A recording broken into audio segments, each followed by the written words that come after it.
સુરેન્દ્રનગરનો લખતર પંથક જળમગ્ન છે। લખતર તાલુકાના અનેક ગામડાઓમાં હજુ પણ પાણીનું સામ્રાજ્ય। લખતરના ઢાંકી ગામમાં એબીપી અસ્મિતાની ટીમ પહોંચી। ઢાંકી ગામનો નીચાણવાળો વિસ્તાર બેટમાં ફેરવાયો છે। વરસાદી પાણી ઘરોમાં ઘૂસતા ભારે નુકસાની વેઠવાનો વારો આવ્યો છે, તો જળભરાવને કારણે મકાનોનો કેટલોક ભાગ પણ બેસી ગયો છે। જળભરાવને કારણે અનેક ઘરોમાં પાણી ઘૂસી ગયા છે। ઘરમાં પાણી ઘૂસી જતા સ્થાનિકોની મુશ્કેલીમાં વધારો થયો છે। પંથકમાં ધોધમાર વરસાદને કારણે અનેક ગામો જળમગ્ન થયા છે। ત્યારે હાલમાં સીધા દ્રશ્ય જોઈ શકાય છે આ ઢાંકી ગામમાં એકાએક વરસાદ ખાબકતા જે જળ ભરાવ થયો, વરસાદી પાણી ભરાયું, જેને કારણે આ ઘર છે આ ઘર બેસી ગયું છે। ઘર સંપૂર્ણ જમીન દોસ્ત થઈ ગયું છે। અહીં જોઈ શકાય છે કે આ ઘર છે તેના નળિયા છે, નળિયા સહિતનું આખું ઘર છે તે ધોવાઈ ગયું છે। પ્રભુભાઈ, એબીપી અસ્મિતા ન્યૂઝમાં સ્વાગત છે આપનું। ખાસ કરીને એકાએક વરસાદ પડ્યો અને ગામમાં જળ ભરાવની સ્થિતિને કારણે શું મુશ્કેલીઓ પડી? પ્રથમ તો હું એબીપી અસ્મિતાનો આભાર વ્યક્ત કરું છું કે આ પરિસ્થિતિની અંદર અમે તો આ પરિસ્થિતિની અંદર જીવન ગુજારી રહ્યા છીએ, પણ તમે જે સાહસ કરીને અહીંયા છેવાડાના ગામ સુધી પહોંચ્યા એ બદલ એબીપી અસ્મિતાનો ખૂબ ખૂબ આભાર।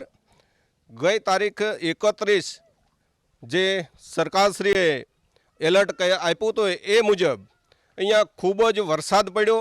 વરસાદ પડવાથી બાજુમાંથી જ પસાર થતી ઉમઈ નદી જેની અંદર ઘોડાપૂર આવ્યું, જેની અંદર બહુ વધુ પાણી આવવાથી આ જે વિસ્તાર છે એને બાજુમાંથી તળાવની જે ઉમઈ નદીનું પાણી છે તે તળાવની અંદર જઈને તળાવ પછી અહીંયા એક પાળો તૂટવાથી આ અમારા ગામના પ્રેમજીભાઈ ઢીંગાભાઈ તથા એમના પૌત્રના જે બંને મકાનો ધરાશય થઈ ગયા।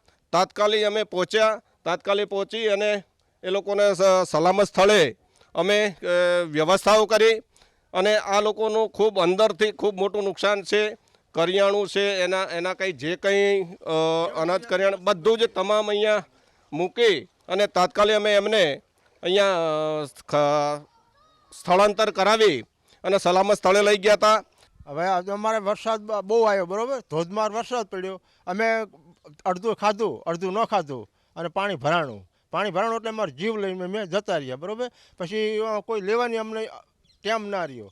પછી છોકરા નાના હતા એમને બહાર કાઢી લીધા, ખાવા અંદર બેઠા હતા। પછી બધું લઈને અમે બહાર નીકળી ગયા। પછી વાંયાથી પડવા માંડ્યું, થોડુંક પડ્યું ઓલા ઘરમાં થઈને, એટલે અમે નીકળવા માંડ્યા, બરાબર। તો એક જ હારે પાથરું બેસી ગયો સાપરું।